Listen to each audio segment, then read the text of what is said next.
We have a lot of action in the episode coming up, and that creates challenges for our costume designers, because making Bo look as good as she does in this show, but giving her something where she can sort of kick a guy through a window, that's a challenge for our costume design department. So I'm going to go see what they're doing for this episode for Bo.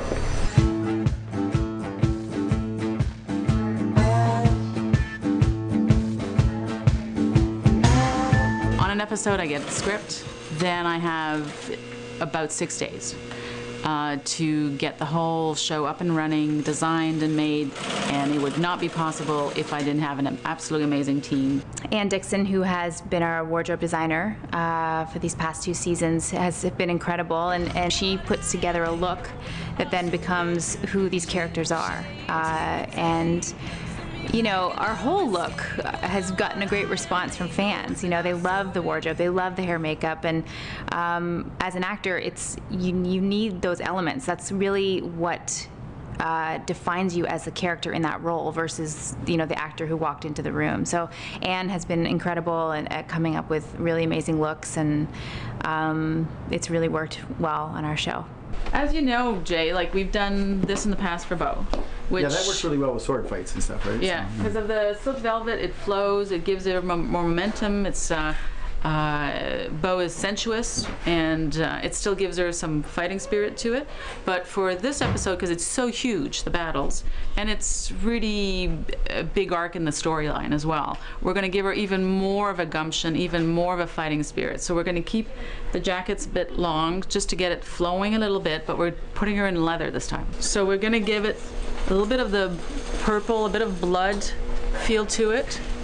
And we've got the lines in the back that will give her some good shoulders, so when she does the swishing movement and so forth, it'll just help her even more so. But it'll just give her... accommodate weapons into this whole outfit, isn't it? It is. And what we do is we also put gussets in there so that she can have better movement, and it'll flow really well. The way I look is everything. You know, Kenzie is such a fashionista, as much as she has all these, you know, crazy qualities about her, that she's a thief, she's a businesswoman, she, you know, has grown up on the streets. Her love of changing looks, of going undercover, of picking up whatever she sees, whether it's on the street or, you know, stealing things from other people and really making it her own. The way she looks is everything. If I just, you know, came to work and did not look like this, I could not play the character I played.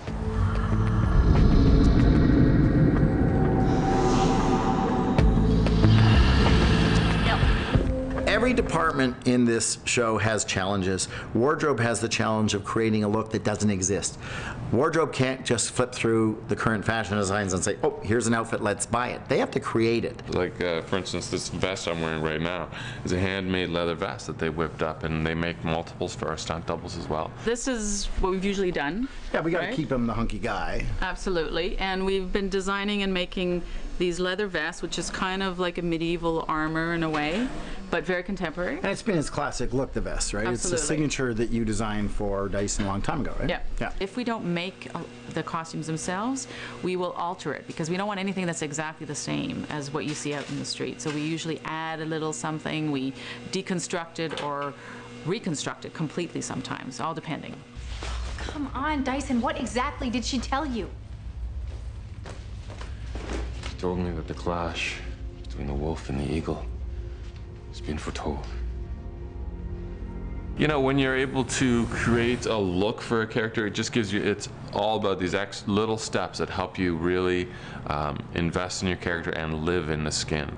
And having a wardrobe that makes you feel the way you want to feel for the character helps tremendously. Often I will get inspired because we use an awful lot of leather in the show.